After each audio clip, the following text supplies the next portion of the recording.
Meu amigo, para hoje está marcado o golpe, quer dizer, o julgamento do golpe, né? Vai acontecer hoje o julgamento do Bolsonaro e o STF já preparou um esquema de segurança para poder julgar o grande malvadão Bolsonaro com um golpe de Estado que nunca aconteceu e nunca foi iniciado. Mas tá bom, a gente vai entender tudo que está acontecendo, a gente vai falar sobre várias pautas, uma delas é sobre, né, o julgamento que vai acontecer hoje com o Bolsonaro, do qual o Partido dos Trabalhadores, o PT, né, em sintonia perfeita com o Supremo Tribunal Federal, preparou um arsenal contra o Bolsonaro hoje. Mas a gente vai falar também da Gleisi Hoffmann. Pois é, a Gleisi Hoffmann acabou fazendo uma publicação, né, produzindo prova contra si mesma. E sobre um tal empréstimo do Lula. E isso, né, deu tanta polêmica que foi acabar parando lá no Ministério Público.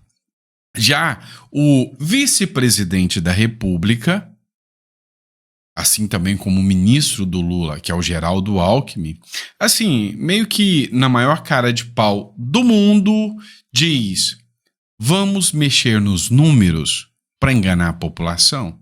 Na maior cara de pau. Não com essas palavras, mas a gente vai entender, foi uma matéria da Band News que a gente vai debater nesse editorial ainda, tá?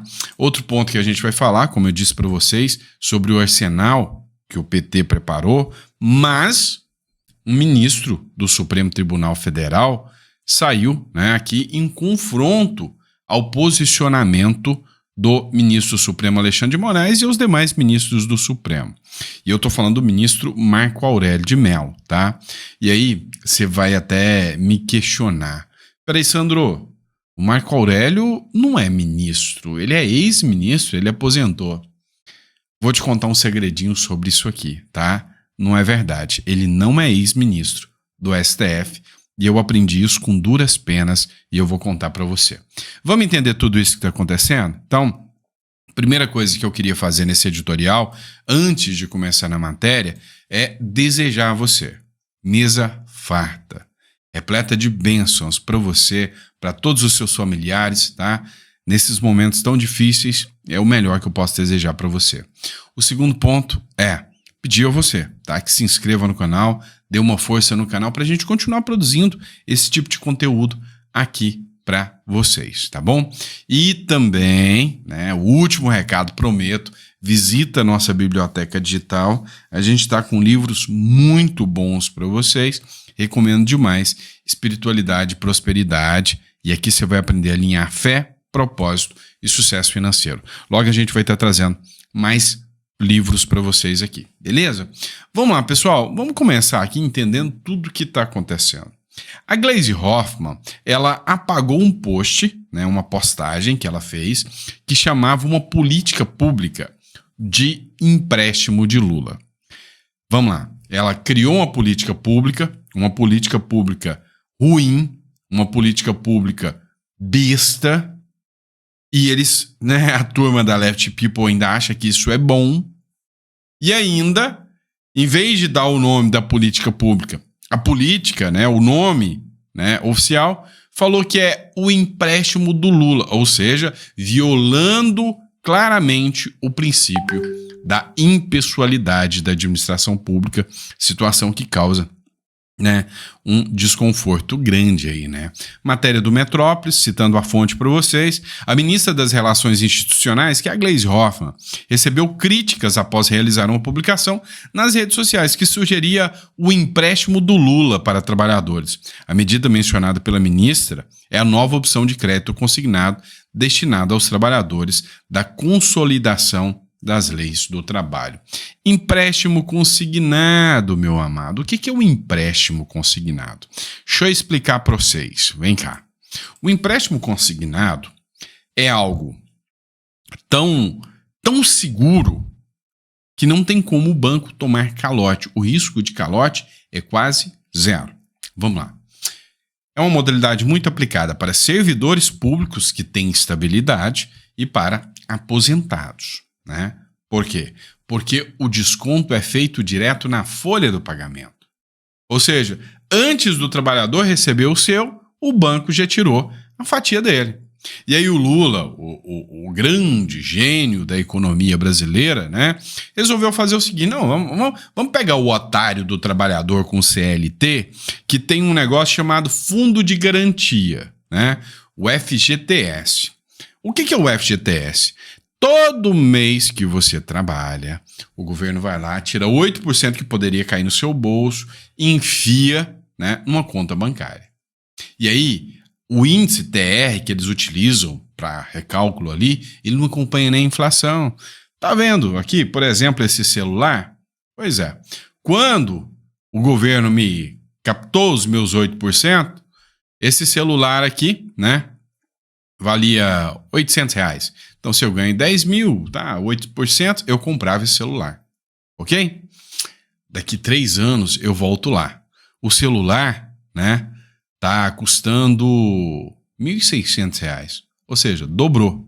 E o meu salário subiu de 10 mil para 1.200. O meu dinheiro que estava lá, os 800 que estava lá, né, perdão, ele, que era os R$800 que dava para comprar o celular, hoje está 1.200. Ou seja, o celular agora custa 2 mil ou 1.600 e agora, né, 1.200 é o que tá, o dinheiro tá lá, ou seja, ele não rende igual. E aí, o que é a ideia genial do Lula? Eu vou pegar esse dinheiro seu, que eu já roubo em cima que o Estado já rouba em cima da atualização monetária e vou te tacar um juro. Mas vem cá, meu pequeno gafanhoto, você tá achando que o juro é baixinho? Não é não. Olha só o que foi publicado aqui, tá? Ó, empréstimo do Lula com juros de 90% ao ano, depois de roubar o povo, ferrar o país e jogar os preços lá no alto, com a inflação fora de controle, agora, foi o Rony que escreveu aqui, o safado virou agiota. Não foi eu que escrevi não, tá? Se for processo, processo é ele. Oh, foi mal, Rony? Tô brincando, viu? Pensa num cara que sabe lascar com o pobre. E aí a matéria, empréstimo do Lula tem taxa de juros de até 5,5%, né? É o que são denúncias que estão rolando nas redes sociais, tá? E tem gente que tá falando, mas como que pode chegar a 90% se a taxa é 5%, 5,5 vezes 12 dá 65%? Não, é juro composto, tá? E como é juro composto, é juro sobre juro, passa de 90%. E aí, até a revista Oeste fez uma matéria falando sobre isso aqui, ó. Trabalhadores relatam juros abusivos do empréstimo do Lula. A taxa de referência chega a 5,5% ao mês, denunciam cidadãos. Ou seja, é juro para lascar o coitado do trabalhador, né? Mas a Gleisi Hoffmann apagou. A Amanda Vitorazzo, que é vereadora do MBL ainda, lá em São Paulo, ela escreveu o seguinte recadinho para a Gleisi. Oi, Gleisi, tudo bem?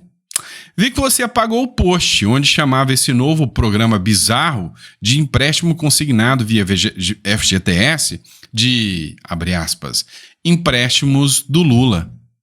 Tarde demais. Te denunciei no Ministério Público e agora você vai ter que se explicar na Justiça essa óbvia quebra do princípio da impessoalidade. Boa sorte, narizinho, tá? E aí ela faz a publicação aqui. E aí, já deu para ver o nível da galera que tá comandando o país? Não. Se não deu, vamos para mais uma, né? Preços de alimentos deveriam ser retirados do cálculo da inflação, diz Alckmin. Ou melhor, vamos mexer no preço, né? Vamos mudar o preço, né? Os números. A galera da esquerda gosta de fazer isso. Na segunda-feira, o vice-presidente ministro do Desenvolvimento e da Indústria e do Comércio, o Geraldo Alckmin, afirmou que os preços do alimento e de energia deveriam ser retirados do cálculo da inflação. Para ele, a medida precisa ser estudada pelo Banco Central. A declaração surgiu no contexto da nova taxa Selic. Alckmin mencionou o Banco Central dos Estados Unidos que retira esses dois índices do cálculo. Cara, a grande questão é que o Alckmin foi detonado pela fala. Afinal, o que mais pesa no pobre? Inflação. Então ele vai tirar isso aqui, né? Que é o que está mais aumentando. Vê o preço da carne, meu irmão. Vê o preço do ovo, vê o preço do óleo, vê o preço do azeite. Você vai ver o preço que tá. Você acha que só aumentou 2%, 3%, 4%? Foi muito mais. Então, os caras fazem isso literalmente de sacanagem para ferrar o coitado do brasileiro. Mas vamos lá, matéria da CNN. Pessoal, o STF começa a julgar nessa terça-feira se Bolsonaro vira réu. Já tá rolando aí, né? E a primeira turma do Supremo avalia se acata a denúncia da PGR sobre a tentativa de golpe de Estado, né? Tá acontecendo o golpe, quer dizer, o julgamento do golpe, tá? Vamos entender um pouquinho o que tá rolando? É o seguinte, tá? O ministro do Supremo Tribunal Federal, Alexandre de Moraes, colocou na primeira turma, o que gerou uma discussão jurídica, embate. Eu e alguns colegas advogados estávamos até discutindo, né, debatendo, né, sobre toda essa situação, né, que está acontecendo acerca do julgamento do Bolsonaro. E o porquê que ele mandou isso para a primeira turma. É simples. Para nenhum Cássio Nunes, nenhum André Mendonça ou nenhum Fux ir lá e pedir vista. Que aí ele suspende. Aqui está rolando 14 vezes mais rápido do que qualquer processo da Lava Jato. Ou seja, eles querem a cabeça do Bolsonaro, né, o quanto antes para que não atrapalhe as eleições. Enquanto isso, o PT prepara um arsenal contra o Bolsonaro para hoje, né? Parlamentares e lideranças do PT preparam um verdadeiro arsenal para atacar o Jair Bolsonaro e a primeira turma do STF começa julgamento agora, né? E com a data do julgamento anunciado, a liderança do PT vai preparar cards, publicações, panfletos, lives, fazer de tudo para tentar manchar a imagem do Bolsonaro. Segundo os petistas, os materiais trazem memes, né, contra o Bolsonaro, explicações sobre os supostos crimes que o Bolsonaro fez, e isso aí vai ser espalhado pelo Brasil inteiro.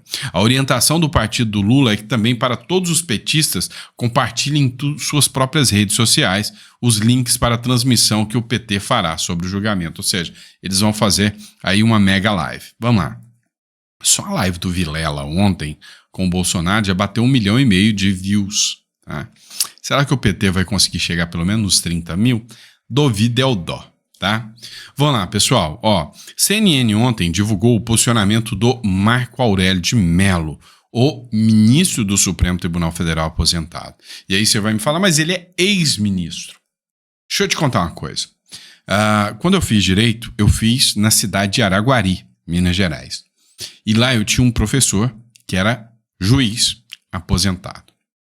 Num belo dia, numa bela aula, eu, bobo, inocente, resolvo chamar o cara de ex-juiz. Falo, não, o senhor não é mais juiz, o senhor é ex-juiz, não é isso?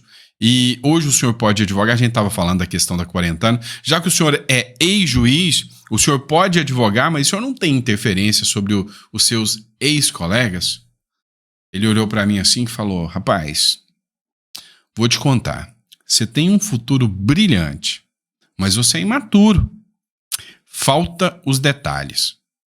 Eu falei, ixi, agora ela vem lavada. Porque ele é pesado. Para quem não conhece aí, Rogério Fernal, tá? Rogério Fernal, nome em Araguari.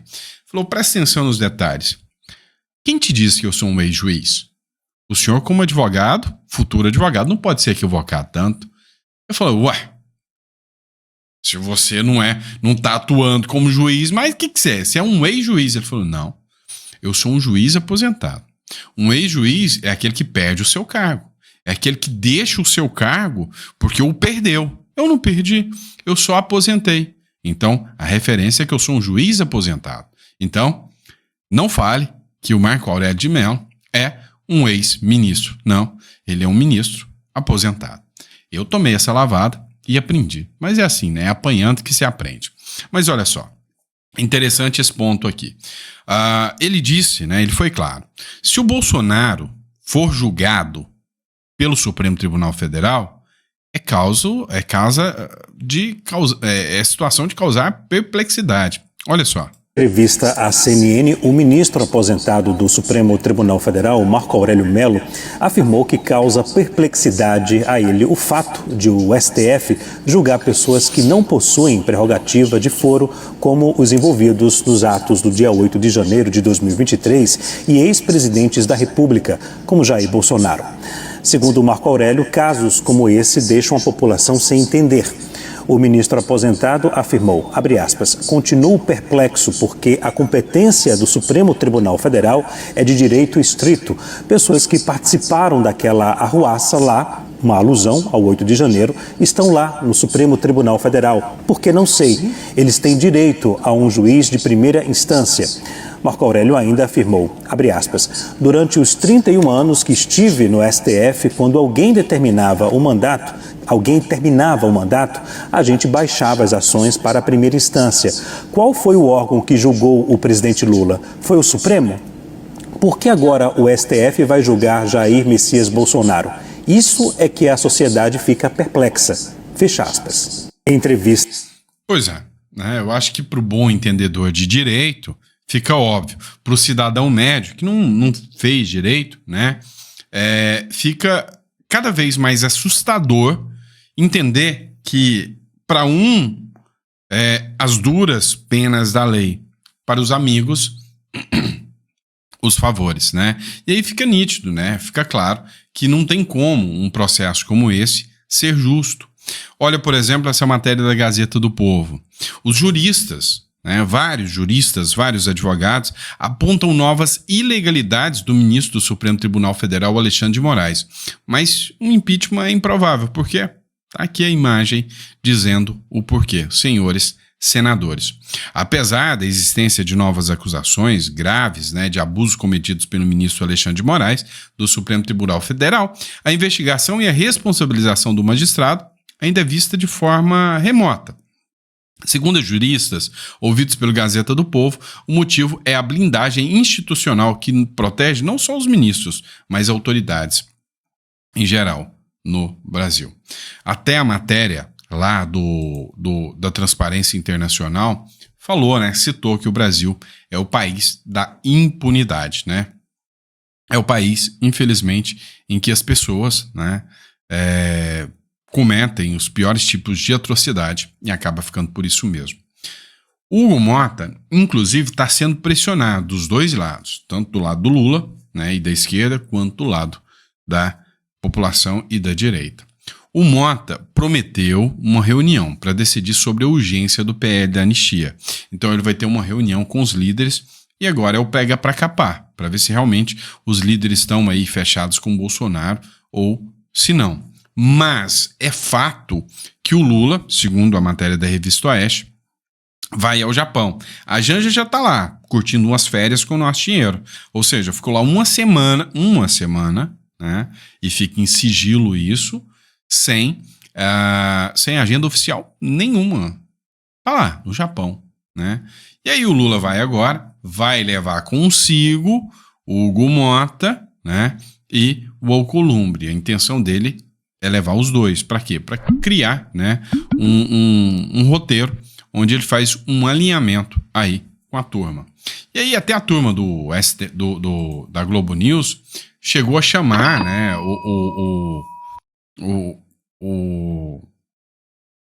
a comissão do Lula que está indo para o Japão de Arca de Noé, né? Porque a Arca de Noé pegou um pouquinho de animal de cada partido, né? E colocou os casaizinhos lá. Ou seja, o Lula está tentando aproveitar essa viagem para fazer os acordos lá, né, na Terra do Sol Nascente. Já aqui no Brasil, São Paulo, né, está sendo um vetor do que será a eleição em 2026. Geralmente é, né? Mas São Paulo está sendo um vetor importante. Por quê? Porque nós temos Tarcísio de Freitas. E aí há a possibilidade grande de Tarcísio ser o candidato, né, no lugar do Bolsonaro. Ontem o Bolsonaro já sinalizou isso. Na live do Vilela, ao levar o Tarcísio, o Bolsonaro deixou bem claro, não terá outro nome além de Tarcísio, né, caso o Bolsonaro esteja inelegível.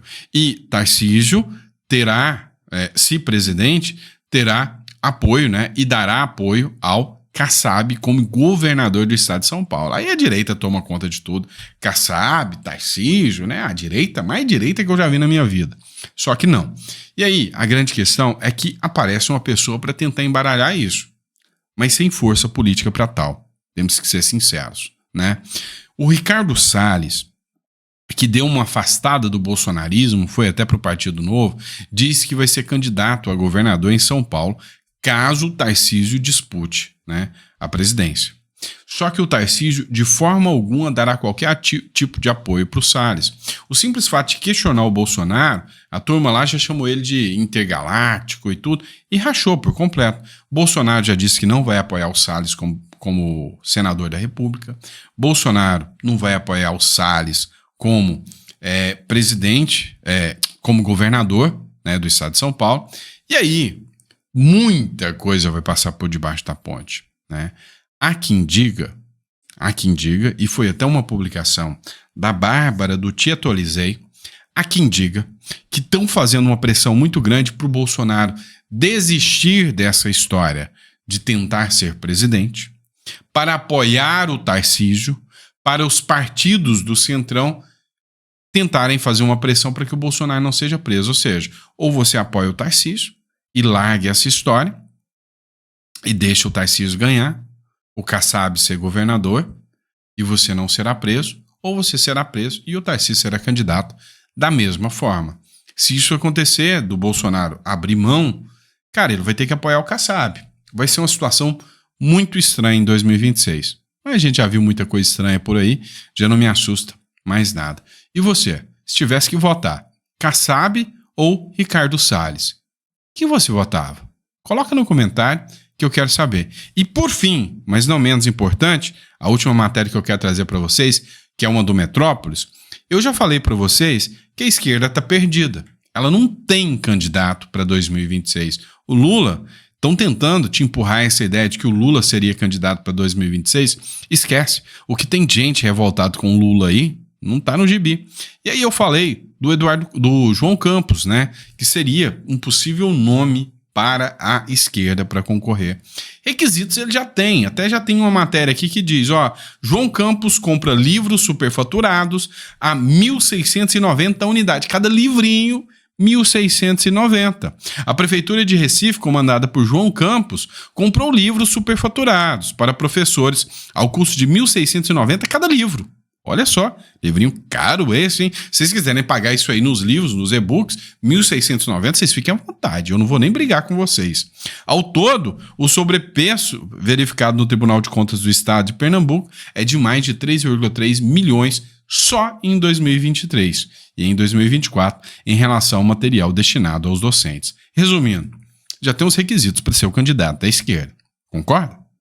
Abraço, pessoal, fica com Deus e até o próximo editorial.